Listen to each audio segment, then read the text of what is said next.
皇后大道中是否開闢喺原有嘅土地，抑或係一個填海地呢？係好難喺歷史檔案嗰度得到證實。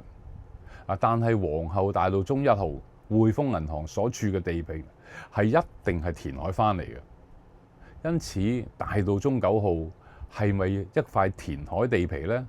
呢點雖然無法證實，但係喺1870年呢張照片所見，攝影機前方呢就係皇后大道中，前方嘅斜路就係雪廠街，旁邊嗰啲建築應該係當時嘅雪廠，前面嗰條小路應該就係炮台里啦。所以攝影機所處嘅地位呢，應該係皇后大道中9號。可見仍然咧係未填海或者係填海中啦。嗰個9號咧仍然未出現嘅，但係皇后大道中同埋雪廠街交界嗰個三叉水口就已經成形啦。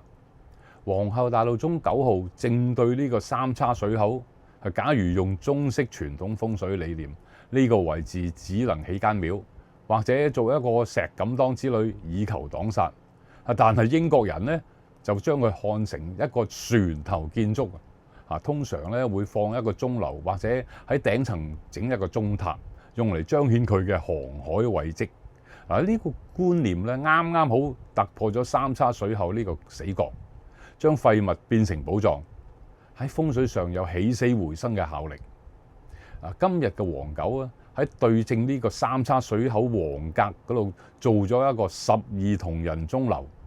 好明顯係用嚟對抗水口風水嘅，只不過設計師同風水師嘅配合產生咗矛盾。風水師咧堅持要用銅人，設計師就咁樣交呢個成績表出嚟。可惜呢啲銅人露出嚟嗰陣時候嚇怕咗唔少人，造成咗更大嘅風水煞氣，真係得此失彼。